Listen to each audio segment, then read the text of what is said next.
Imagine you're buying a new car. The dealer gives you two options for a warranty. Option A, you have a 90% chance of saving $1,000 on future repairs. Option B, you have a 10% chance of losing $1,000 to future repairs. They are mathematically identical, but if you're like most people, one option feels much better than the other. Why? It's not about the math, it's about the wording. Welcome back to Mindvist. I'm Dr. Mindvist, a behavioral finance expert, and today we're diving into one of the most powerful psychological tricks played on your wallet, the framing effect. Stick around, because understanding this one bias will fundamentally change how you look at every financial deal. The framing effect is a cognitive bias where people decide on options based on how the information is presented or framed, rather than on the objective facts. The classic example comes from psychologists Daniel Kahneman and Amos Tversky. They asked people to choose between two packages of ground beef. Package 1 was labeled 85% lean. Package 2 was labeled 15% fat. Same meat, same content, but guess what? The package labeled 85% lean was overwhelmingly preferred.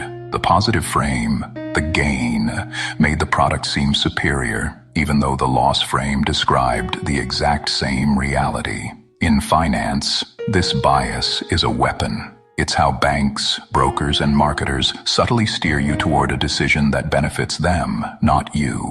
Let me tell you about Sarah. Sarah is a smart, cautious investor, and she's looking at a new retirement fund. Her financial advisor presents her with a choice between two funds, Fund X and Fund Y, which have identical historical performance and risk profiles. The advisor frames Fund X this way.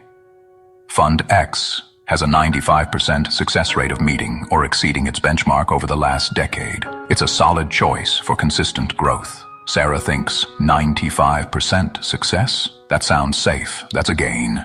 She feels comfortable and is inclined to choose Fund X. But then, the advisor frames Fund Y slightly differently. Fund Y, on the other hand, has a 5% chance of underperforming its benchmark over the last decade. It carries a small risk of falling short. Now, Sarah's brain shifts. 95% success and 5% underperformance are the same thing. But the second frame, the loss frame, triggers a completely different emotional response. Suddenly, Fund Y feels riskier, more uncertain and less appealing, even though it is the exact same fund. In the first scenario, the gain frame made Sarah risk-averse. She wanted to lock in that 95% certainty. In the second, the loss frame made her risk-seeking. She wanted to avoid that 5% chance of failure, often leading people to choose a completely different, and sometimes objectively worse, option, just to escape the negative wording. This is where the core of behavioral finance comes in. The framing effect works because of a deeper, more powerful bias called loss aversion. Kahneman and Tversky's prospect theory showed that the pain of a loss is psychologically about twice as powerful as the pleasure of an equivalent gain. When a deal is framed in terms of gains, like save 500, you become cautious. You want to secure that gain, so you become risk-averse. But when a deal is framed in terms of losses, like avoid a $500 penalty, your brain panics. You become willing to take more risk, to gamble even, just to avoid that negative outcome. You become risk-seeking. Think about credit card late fees. They aren't framed as pay $50 to use our money longer. They are framed as a late payment penalty, a loss you must avoid. This negative frame is a powerful motivator to pay on time, far more effective than a positive frame like a timely payment bonus. The frame shifts your reference point, and that shift is the difference between a rational financial decision and an emotional one. And so, how do you, the smart investor, protect yourself from this constant psychological manipulation? Here are 3 actionable steps to fight the frame. 1. Reframe the deal yourself. Whenever you see a percentage or a description, immediately convert it to its opposite.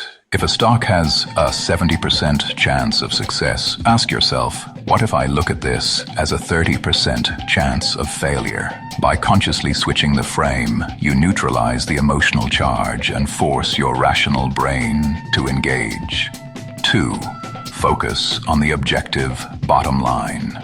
Ignore the adjectives and the percentages. Ask, what is the absolute objective outcome? In the car warranty example, both options resulted in the same net cost. In the investment example, both funds were identical. Write down the objective facts, stripped of all marketing language, and compare those.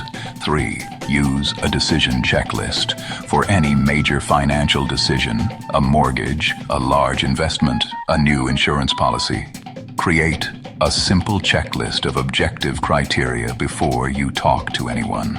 Does the deal meet criteria A, B, and C? By pre-committing to objective metrics, you de-emotionalize the process and make it much harder for a cleverly worded frame to sway you. The framing effect is a reminder that we are not rational calculators. We are emotional story listeners. But by understanding this bias, you can become the editor of the story, not just the audience. The wording of a deal doesn't change the facts, but it absolutely changes your choice. Now you know how to see past the words and focus on the numbers. What's the most cleverly framed financial deal you've ever encountered? Let me know in the comments below. If you found this video helpful, hit that like button and subscribe for more insights into behavioral finance. Thanks for watching, and I'll see you in the next video.